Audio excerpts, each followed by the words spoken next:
Hello, everyone. My name is Kara. This is Courtney, Sam, Anna, and Jim right there in the jacket. And we are HIP. And our plan that our group developed with this project is the Health Incentives Program, HIP. And ultimately, or specifically, it's just a rewards program that encourages local purchases and healthy choices. Ultimately, we want everyone to get HIP. We started off our process with a problem statement, developing that, and we just felt there was a real lack of incentive for people to not only take responsibility for their individual health, but to be healthy and purchase locally on campus for U of I students. So in response to that, we developed our mantra, which is rewarding responsible lifestyle. We felt that each of these words can stand by themselves, but they're cohesive and powerful as a group as well. Basically, this just gave us focus and direction as far as where we wanted to go with HIP, and just really encouraging those different healthy choices. All right, and our concept is really simple. We want to create a program that utilizes the pre-existing student ID cards and create a program to track a student's purchases and active lifestyles. So at the time of buying products or in use, they would use these ID cards. What would be tracked? Oh, sorry about that. What would be tracked would be the purchases of healthy foods, other products associated with healthy lifestyles, rec and gym center use, student club involvement, and finally the purchasing of locally made products. So we understand that healthy is extremely generalized term. So we know as a group, if we came together with nutritionists, we could really come up with a definition for what healthy is as far as these products. What we see as healthy in our group is buying an apple over a candy bar, and that's something we want to create an incentive for. As far as local products, we imagine guidelines such as within 200 miles of a location, to really create a definition for local economy that will affect the community. So, based on this criteria, points are rewarded based on the purchases and activity levels. And then these points will go towards purchases that can be made at the university bookstore, which can mean college gear, supplies, or something I know all students will be really excited about, help purchase really expensive student textbooks. I mean, it's true. So we think we could really make a difference in that, and it's a huge incentive to do that. Finally, we want to make it clear that our idea isn't similar to a department reward stored card. Student IDs are something we carry around with us every day and use on a daily basis, and because of that, it's more important than just a rewards card you have in your pocket. So we feel that in that way, that our goal is to track and reward products and activity levels, not just give you rewards for buying stuff. You know, we want to push it further than that.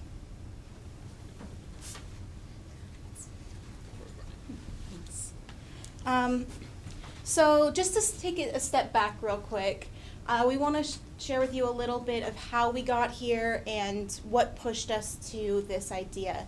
And so really starting off with the idea of simple, sexy, and sane. And that's something that Ron provided us with in one of his somewhat obscure bits of guidance. And we really think that it helped us along the way. And it helped us transform from our collage, which, to be honest, isn't exactly readable. I mean, it helped us a lot. It helped us to really get into the ideas that we were trying to tackle. And so we'd like to share with you a little bit of what makes our project simple, sexy, and sane. And I think that simple for our project is the kicker. Like, it's the big one. We don't need very many materials to start up. We already have our Vandal cards. We have that database which we can utilize to keep track of these programs. And all it takes is a little bit of a kickstart from the university, which we'll talk about a little bit later in our prototype, And for sexy, that one was a little bit difficult. We had a little bit of a hard time trying to figure out what makes a Vandal card sexy. So we kind of looked at it in a different standpoint, and we started with the idea of attractive, sexy, attractive. And the idea that being healthy on the student level, we are rewarded. That's attractive to me. I don't know about you guys. But on the university level, it's a marketable project. We have the healthiest students on campus. That's marketable. You can share that as a university and say, come to our school because we will help make you a better individual. And sane. It's completely reasonable. Startup is fairly low. It's just a little bit of a push on the university level to try and create this point system, and working with them to kind of allocate amount of points for how much you bought, etc. And that's something that we would like to work out a little bit better, and I'll talk a little bit more about. And we're already using a product or a material that we already have, our Vandal cards. So our prototype, talked a little bit about this, but the University of Idaho, it's ideal. It's a very controlled environment. We can start a project and we can really start to analyze all of the results that we're getting through the database, through the Vandal card, and we can start to see how, the type of results that we're getting from students being healthier. And so economically, health-wise, even grades, these could all be factors when starting to examine how much we did. And so just to go over it a little bit more from what Sam was saying is that we would track student activities, such as club involvement, the rec center, and we would also track healthy and local product purchases. And these are all representative of an involved, healthy student, someone the university can be proud to share into the community at large and into the world, because they are a great example of what the university can do. Great, thanks. So a list of benefits would include the fact that this is a very flexible, straightforward kind of program. It could be scaled up, it could be scaled down, it could be used at any number of different types of institutions or organizations. You can make connections, you can take some data, things are measurable, you can make connections between some of the purchases and the overall health, or individual purchases and individual health potentially. And finally, I think it should be emphasized, it's voluntary. Okay, there's limitations to that, but it's voluntary. We're not going to track bad purchases. This isn't the disincentives program. But we're going to track good purchases. Students can still choose what they want and not feel like they're kind of getting watched over or whatever. And so, oops, did I go twice there? There we go. We're really passionate about making straightforward but effective changes in the way way we teach and lead students. We want to think of this as inspiring healthy futures. Okay, we see it as a marketing point for the university, and that we are inspiring and we're leading students toward a healthier future. All right, let's talk about growth. So there's a lot of ways that we see this program growing. One thing that we got back from Cambia when we submitted our idea was that it shouldn't just be at the U of I, and we agree with that. We think it should be nationwide. This could start at land-grant universities and expand to other universities. This could also come through extension and expand into communities. It's an opportunity for insurance companies as well if they would like to get involved. So as college students, we are constantly bombarded with choices. And we want our program to give students an incentive towards healthy decisions that help them to have a healthy lifestyle. Our points can be used at the Green District, which would incentivize people to go to the Green District.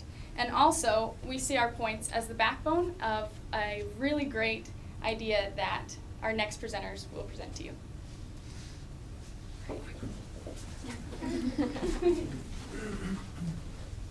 60 seconds or less. Challenge accepted. Ran a little over. Yeah. All right, so Liz and I are kind of like the mother of all these projects. Our project is called Health City. Health City is what we believe to be a good program that represents and really captures the essence of all of our fellow teammates' projects. So Health City's kind of mission statement is inspiring interconnection through individual incentive. The program really is meant to start on the individual, like the person themselves, because we really believe that you have to want to change yourself. So the program that we have just does that. Our ultimate goal is to name the healthiest city in the Northwest, starting with the individual, like I had said. It's kind of through like taking Team One's points program, and Liz will go into that some more. So a trending little thought that we've had in our presentations is starting on a proactive level rather than a reactive level. Taking initiative and taking ownership in your own health, as well as we've been throwing around a lot of healthy competition here too. We really like the idea of getting into that. One of our favorite things was the HIP program. We love HIP. So using Team One's point program is where we thought that we can really directly hit every individual with our plan. Team One's point program measures purchases of healthy food products, local purchases, recreation and activity. That's awesome measurements, and these are measurements that are being recorded on a card. There's absolutely no reason that we couldn't create a card that this information is collected onto a database. What if we had access to this database and could make it a visual of what we're doing and what kind of improvements we're making? The use of all of this information that we're gathering is really key, I think, in where we're wanting to go with this program. We intend to create an online program as well as a phone app on your phone. You can go check up on what your purchases are, what you're doing, see how your health is progressing. Examples of things that have already worked are like a calorie counter. You know those things you put in what you're eating. It counts how many calories you're eating and shows you where you're going. It's kind of a pain in the butt to add your calories every time, but what if it's just a swipe of a card showing your transactions? It's like an automatic counter. Another thing is Nike Fuel, that thing that they just came up with. They're tracking how much activity you're doing every day. It's awesome and it's really hip and really cool. What if we can keep track of that on our card? Online banking is something we use all the time. Starbucks rewards, Map My Run, all things that we're interacting with on our phone and on our online, right? This literally creates an automatic virtual health journal. Anytime you go to the doctor and say, I want to improve my health, I want to lose weight, I want to get better in this area, a lot of times they'll suggest, well, why don't you write down what you're doing, like create a health journal. This is kind of an automatic way to go about that. Potentials for a health journal are just endless. This enhances communication with your healthcare providers. A big issue that we see reoccurring is that people do not understand how to communicate with their doctors or to communicate with their healthcare providers. It's a huge issue a lot of people are struggling with. What if you have this online virtual health journal that you can just show them? Like you're not going to miss a lot by the transactions that you're creating, right? Another way we can go about it is through insurance. Sorry, I'm not going through my slides. There we go. Use of information, virtual health journal, there we are. Insurance providers, maybe this could be an incentive to really boost your health. There's programs like safe driving through Progressive. If you're a safe driver, you get a discount on your driving. Why can't you be a healthier person and get a little discount on your health insurance? I think that's where we're at here. Yeah. So in the collaboration process. So the collaboration was really just kind of involving businesses in the community. So we started with the individual, but we really want businesses to get involved. Obviously, to make a thriving community, you do need a lot of people involved. You need people to believe in the program that they're working with. And so it would be really cool if businesses could get involved, doing the same thing. That way, we're kind of looking at really solving a sociological problem with a psychological solution. Really just wanting people to want to change, and we really think that if businesses can get involved, whether with their insurance providers or just as themselves with the people, their customers, or just like the team themselves in the business, that it would really benefit them. We think by having individuals and businesses, the two working together, that would make the thriving community. With the program. The prototype would be the Battle of the Palouse. We would really like to see how this could work with like WSU versus Idaho. We already have that huge rivalry anyway, so let's see how far we can take it. So The big one would be the Northwest Challenge, because ultimately we do want to name the healthiest city in the Northwest. So this would just be a fun way to see, especially maybe where Cambia has their insurance companies, Idaho, Utah, California, Washington, Oregon, I believe. But just kind of prototyping it that way, because we really just, we believe in this and we're passionate about making communities healthy, and we think that with a little bit of friendly competition that it could definitely work. So, in conclusion, we're really inspiring interconnectedness through an individual's incentive. So we're taking a psychological approach to fixing the sociological issues. Our plan is really unique in that we value individual ownership in health and a proactive take on health and healthcare. And we really want to make the shift from reactive consumers to proactive participants. So as we start to wrap things up, there's all sorts of different opportunities and options and different ways that all of this works together. And a couple weeks ago, Michael and I sat down and looked at how within our discipline things work together from the business perspective, and we had a lot of ideas about how the sustainable farms can lead to the city market, can lead to the green district, which leads to the point system, which creates this self-sustaining community through health and healthcare. But really, all of our ideas, everything we think, all of our concerns, all of our time, and there's been a lot of it, trust me, we've all worked together quite a bit to make this happen. All of it isn't going to go very far.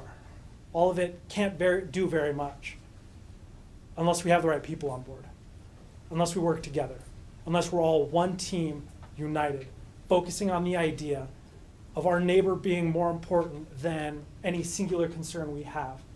That working together as a community is truly what's going to make this work.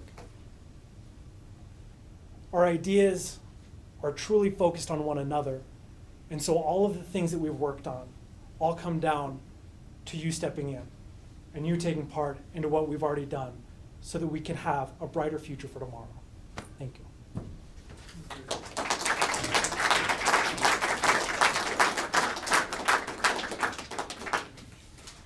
Well, thank you.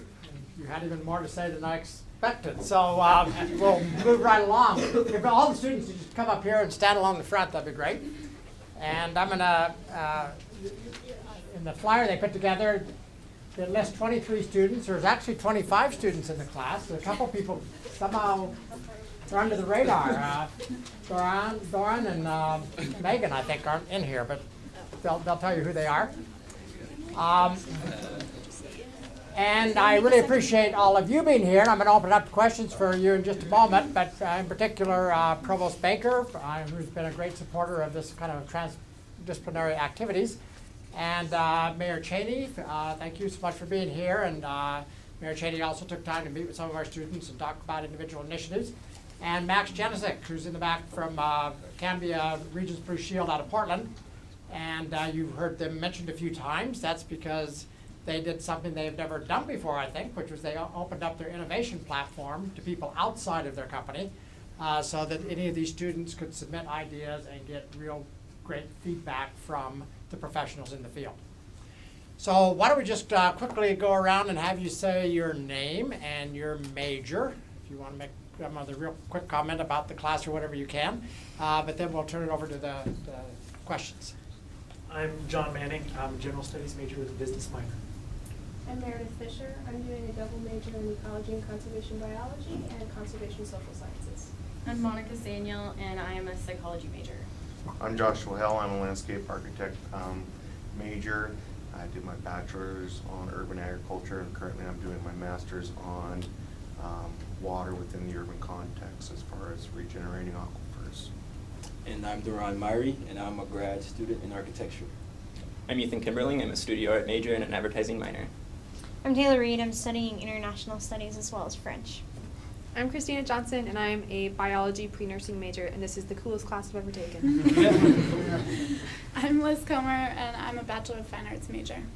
I'm Megan Younger, and I'm an international studies major and a fine arts minor, and this has been a really great opportunity to get to work with such diverse people. I'm Alexandria Middleton, and I'm a resource, recreation, and tourism major. I'm Courtney King. I'm an architecture major and a history minor.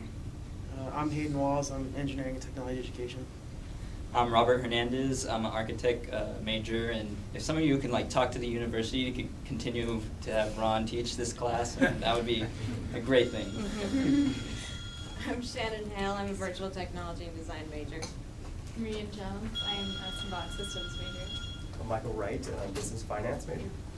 Dylan Agnes, I'm an architecture and art minor, and this class should be required for anyone in College of Art and Architecture. I'm Jacob Simon. I'm a double major in agricultural systems management and engineering technical education. I'm Kara Pantone. I'm a secondary education major with an emphasis in English. I'm Lizette Kopetsky. I'm an agricultural science communication and leadership major, and I have degrees in watershed management and watershed ecology. I'm Jim Eakins. I'm a PhD student in conservation social sciences, and I have a master's in community and regional planning. I'm Sam Herman. I'm currently undeclared, and I'd like to thank Ron for his passion for the class. My name is Anna Pratt, and I'm an agricultural communications major. Questions? I guess I'll start with a question. When you guys were presenting the idea of these local zombie lot type farms, you know, I'm not that familiar with farming, but it almost sounded a little like almost a franchise model, if you will. Like people could essentially, I think of like Subway as a franchise. Could you create farming as a franchise? Was that the model you're going with? Were you going more with like a government managed program? Were you going more, where were you headed with your business model, I guess, around this idea? Josh. There's several different sizes of these lots. You've got your guerrilla lots, which is basically maybe your 10 by 20 side that's beside somebody's apartment complex. That would be private. Then you've got your abandoned city lots, which there's actually one outside my apartment complex, and that is big enough to do a small neighborhood. What you're gonna have to kind of look at is what the community itself is interested in, and then whenever you get to the large hydroponic places like I had mentioned in our PowerPoint, what you're kind of looking at there is it's a model where if you've got an abandoned retail store or abandoned mall and there's nothing in it, you can go in and revamp it. Obviously, you're going to need some major capital, some kind of financial backing to get everything set up. But along with that, you could also bring in your local sellers and distributors for like little shop areas. Because if you've ever been to the Boston Market, or if you've ever been to Charleston, or even Pike Place Market, you know, there's definitely that where you can bring in, have it housed, especially in a climate like we have here year round. So it's kind of what I was looking at. Answer your question is it would be both public and private. I mean, yeah. I think the thing that we want to avoid, like looking at it with a business, I mean, you have to have the business aspect in there. You can't get away from it. But one of like the key things in that project was we were hoping to create a really like tight sense of community. So not to get too individualized in each plot, but as a like cohesive project, bringing everybody together.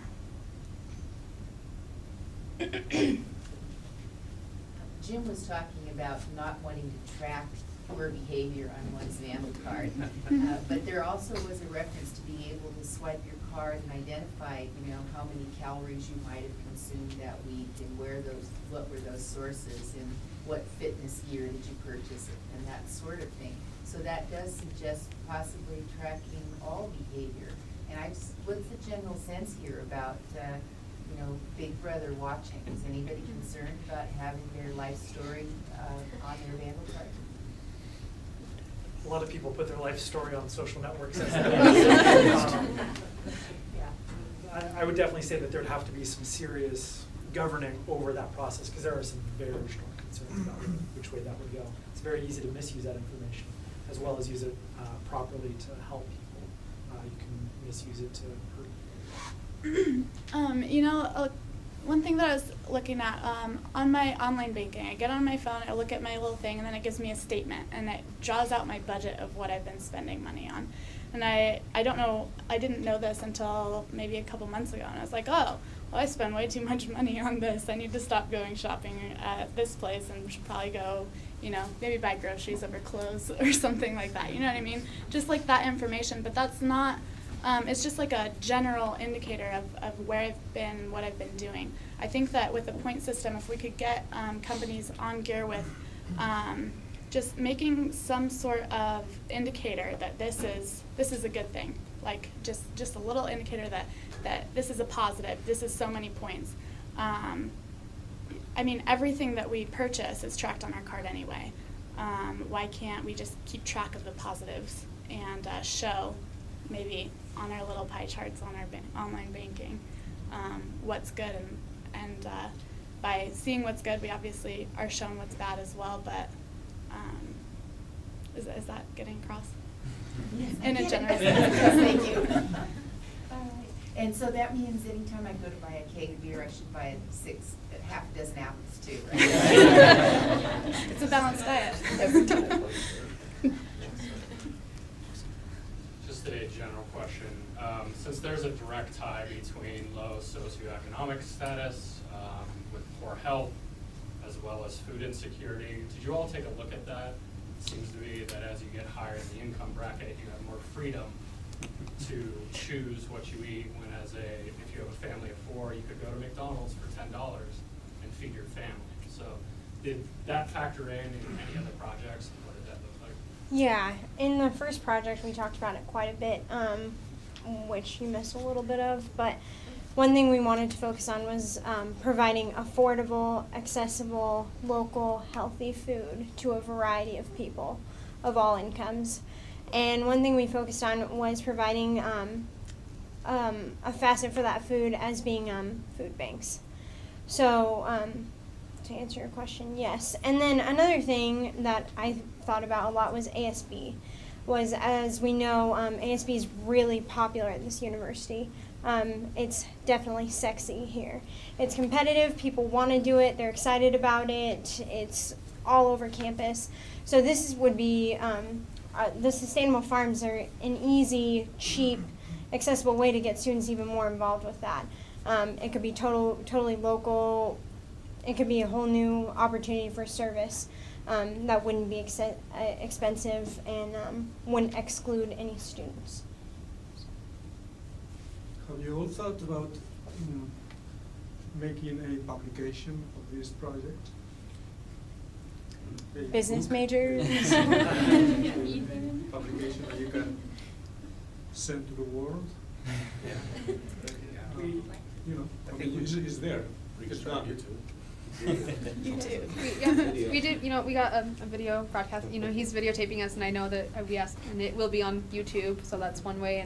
And I think that kind of is up to us to share our own stories too. Like if we want to make the change, that's definitely up to us to broadcast our own stories. And I think if we want to do it, we can. This is a very smart group of people.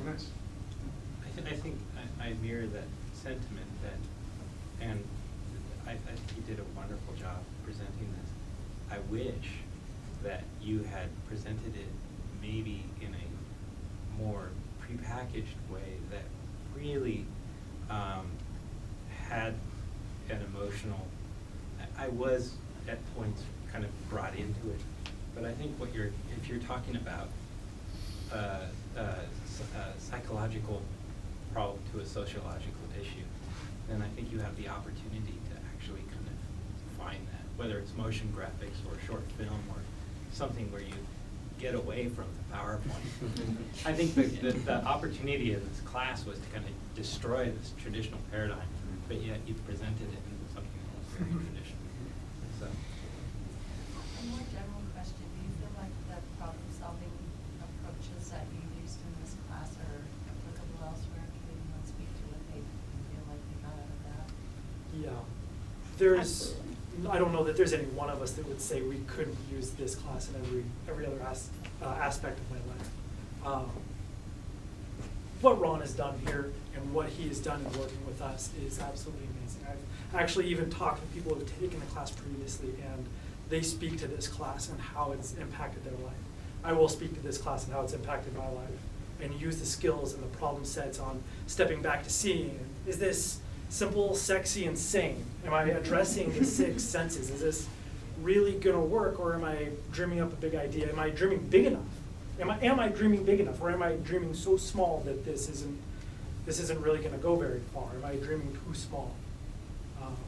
I know I can say for myself that yes, I will use this for the rest of my life. I'm already using a lot of these concepts in teaching. I'm already using a lot of these concepts that we've learned in projects that I'm doing for professionally for my job here. So yeah. A lot of my notes from this class went right to my encouragement journal. Well, along with that, I think any class that broadens your view or opens your mind to things really is successful, and that's what this class really pushed us to do. The way we're all integrated also, when you think about it, we have minds from completely opposite ends of our university. And when I came here, I was like, oh my gosh, this is going to be a disaster. Like, how are we all going to work together to get to the same place? But it was just a spiral in a driving direction. Our conversation just enhances. Like, it's just an ongoing forward movement, and it's really cool to see when we're meeting in our groups and we're really interacting with each other, how we can progress as a group. It's pretty inspiring, actually. I just want to say, I think there's something to be said about a teacher who kind of lets you be your own teacher. You know, that was really awesome, just coming in here and being able to literally have the freedom to exercise your mind in whatever way you want to. I mean, there's not one time that he told us your idea is, you know, not necessarily stupid, but I mean, like John said, like, are we dreaming big enough? Like, we literally had the opportunity at our hands, and we were able to think of anything that we wanted to. And I know that, like, for me, that's awesome because I have a wild imagination. Like, one of my ideas was to make a show on Oprah's network, you know, where communities could compete and, you know, but it's just, I mean, it's just amazing to come in here and just know that this is a place where, you know, he gave us wicked problems, and it was fun doing it, you know, it was relaxing, and he kind of, you know, for me, I know he kind of, you know, brought me back to the real world about, like, what my passion is. So I definitely am very passionate about this class, and it was awesome.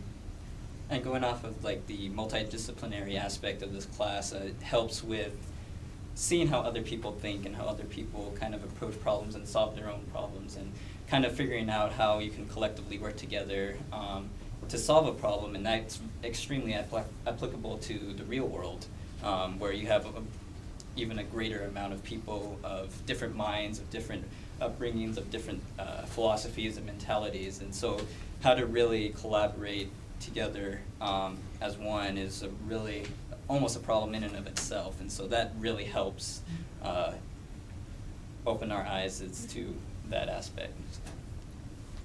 One thing really quickly is the solving the problem was awesome. We came up with, like, incredible, huge ideas, but one thing that I really, really loved about this class was defining the problem. As an international studies major, I'm looking at problems of, like, food security and, you know, access to water, health, everything, climate change. And it's so relevant to my major because we're going to need big solutions for these problems.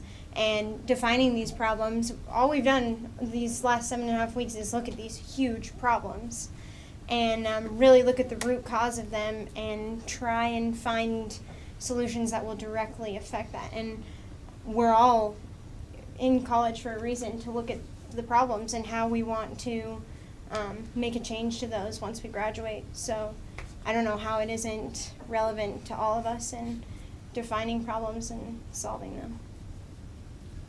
I'm curious, I've got at least 5 or 6 students, Josh lets me count him, who I lied to take this class. It's no work, no textbook, no exams. It's only twice a week, half a semester. But why did some of you take this class? What did you expect out of it? I didn't know what I was getting into. What's that? Those of us not coerced by you? No. I know. Yeah, people who weren't coerced by you, yeah. Bruce Mann told me to take it, so yeah. Same here. I got an email to take it, and I really didn't know what it was. I heard it was the best class ever, but I don't know what that means, and now I do. So. I was encouraged by Roger Rowley, the art director of the Pritchard. And that was probably just because when I talk to him, I'm so sporadic, and like the topics I talk about range from one issue to this issue. And he's like, you know, I have a class for you.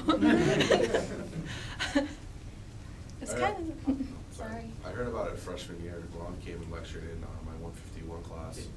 And I was just so inspired and moved by, you know, what he did after college with his degree in architecture. And I was like, I want to take that class, but I can't yet. And I heard it was a 404 class. And I've talked to other students that have taken it, and I thought, you know, it would really help me broaden my design thinking for architecture and design problems and just a wide range, and it has done that, and I will always use it. I hadn't been invited twice before, and one time I skipped out on it in the spring semester because I knew it was going to be too much work. And then now that I've taken it, I probably could have handled it a little bit, but I took it because I knew it was going to be an absolute challenge, and so this was the time that I could accept that challenge and apply. I think I took it, it's kind of cheesy to say that life is a group project, but it really is. And so a lot of the surface stuff that we've done is a lot of different solutions that we've come up with, but underlying lessons that we had are how to work with people, how to work with differing backgrounds, because, you know, we're very much in our own little bubbles when we work in college because we're working within our majors, we're working with classes that deal directly with what we're studying, and we tend to be with like-minded people, and that's not how the world works. You know, that's not how community planning works. You get all sorts of people, and so to have that sort of experience is kind of what I was looking for, was sort of to teach me how to collaborate and how to come up with grand ideas, and I think I definitely gained that. Would any of you care to speculate on what the future of transdisciplinary design thinking is, the collaborative, multidisciplinary collaboration that you've experienced with this class? Is it going to be integrated in our school systems, do you think, in the near future? Are you going to take it to your places in life and continue to work in this? I think that it needs to be. If we don't, education is going to go downhill. One thing that that really struck a chord with me that Ron was saying was connecting it to how, like the way that we're approaching these problems, of how kids, when they're a lot younger, they still have this like huge imagination, and they haven't learned how to think within the confine of our educational system. And I think that we're slowly just like creating these people who can think really well, but they don't know that they can think really well. And I think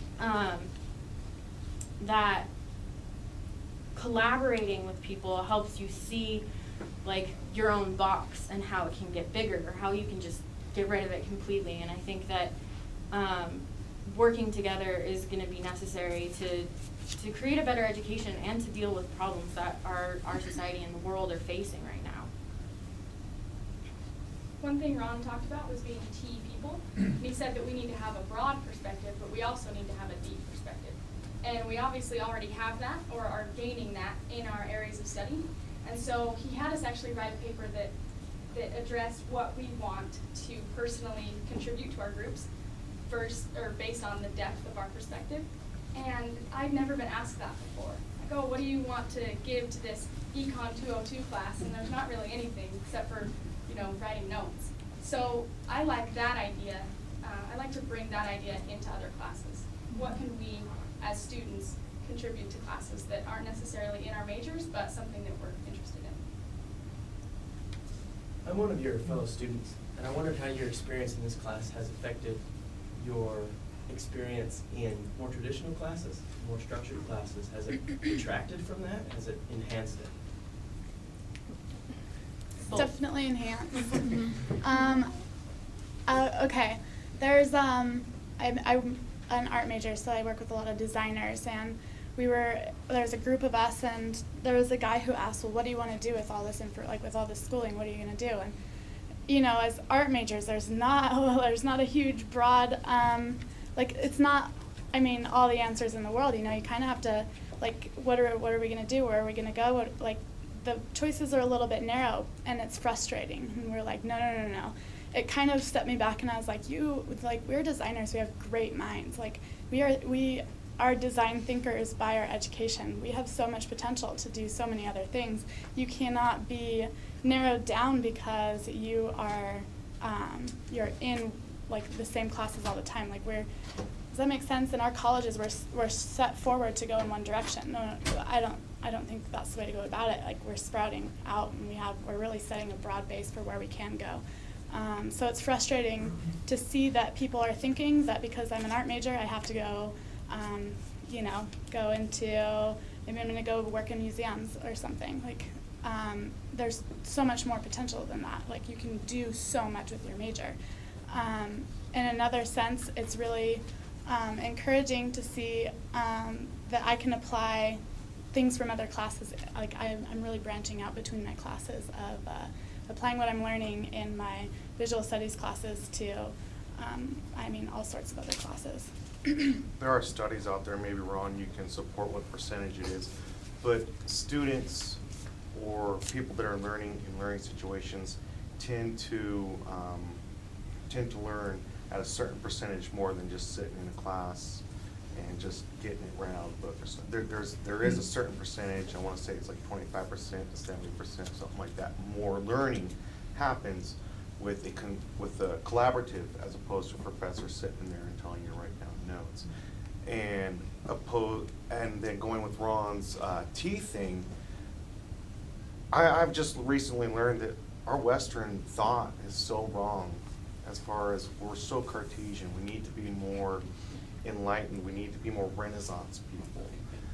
A general overall knowledge as opposed to a pinpoint. That's my soapbox. I was in a discussion about stateless people, and we were talking about refugee camps, and we were talking about how we could make these people more productive and more happy because they're in a pretty bad spot. And everyone was talking about like what laws we can pass or what NGOs can get involved and what this, and I was like, why don't we look at the refugee camps and look at what's going on? Like, how are they designed? What's the setup of them? Are they circular? Like, how are people interacting with another? And I never thought like that before. I never thought like, well, what kind of activities are they providing? Like, are they giving them a source of something that they can do or something they can cultivate or some way they can build their knowledge or an educational program? And I was just sitting in this conversation and everyone was like, yeah, like, let's look at that. I don't know how they're set up, so I definitely see how it's applying to my other studies. Can you tell me a little bit about your process? What was your process? How did you start? We started with nothing. Exactly. We started with nothing. Something that Ron always tells us is that you can't make something from something. You have to start with nothing. The only way to come up with something is to start with nothing. So he literally made us define our own problems and find our own solutions and make our own processes of how we're going about it, which really took us down to a core of everything. Well, the best part about the design process is you can start anywhere. And so a lot of our ideas came from conversations we had. We went to dinner, lots of dinners, Meatloaf Monday. And so, that's how a lot of it was sparked, just conversation, personal stories. You saw in our presentation that collage, taking it down to a different direction of looking at things, like looking at it from an art-minded sort of way.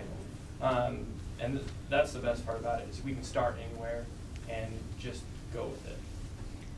I think that an important thing that Ron really encouraged for us is to not research everything before we dive into it.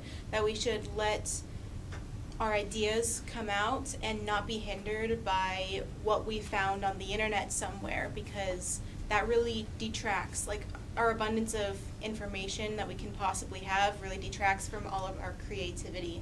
So I think that was a huge part of our process of just being able to sit down, turn off the computers and just write on a big piece of paper at Meatloaf Monday or wherever we were, and just create ideas based off of things that we thought would be a good idea instead of what the internet thinks would be a good idea. So do it yourself, learn on the fly, go by your gut sort of thing. There's no pre-programmed way to do it. I had a question as a kind of a follow-up. What you, using an architectural analogy, you were architects and you designed a pretty interesting model. But then there's the construction phase after that. So if you're going to partner with the mayor and the university and the community to do this, there's a lot of complex stuff. There's economics and politics and zoning and yada, yada, yada. What would be the addendum course that would help you actually do this? How would you design that course? Ron's spoken to that actually, and it's a second course with maybe a different set of professors or something that work through with the teams and the groups.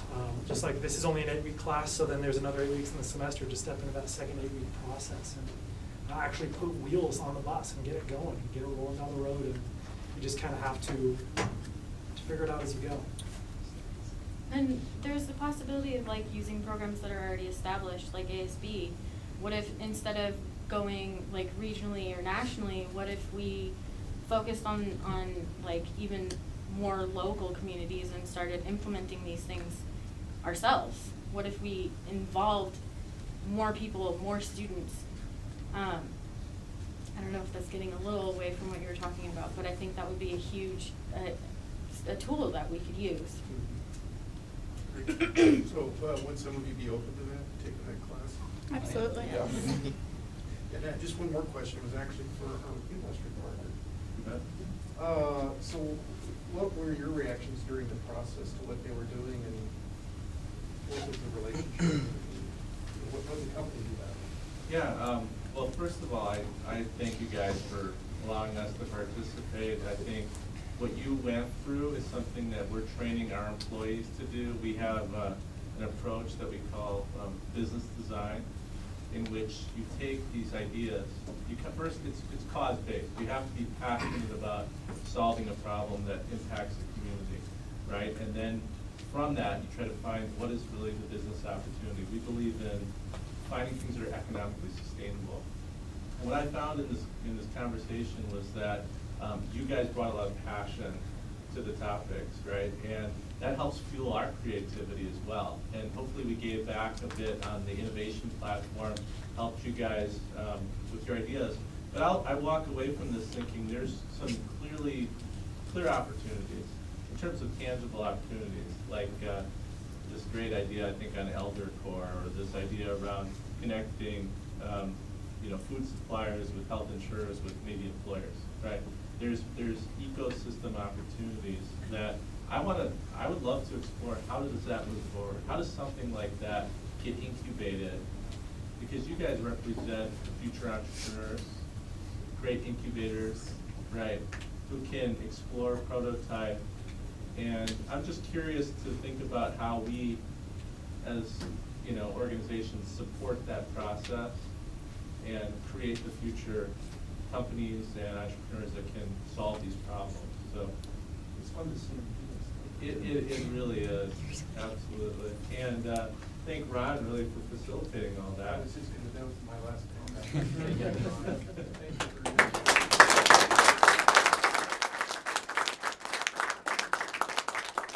you. I'm going to cut this formally off.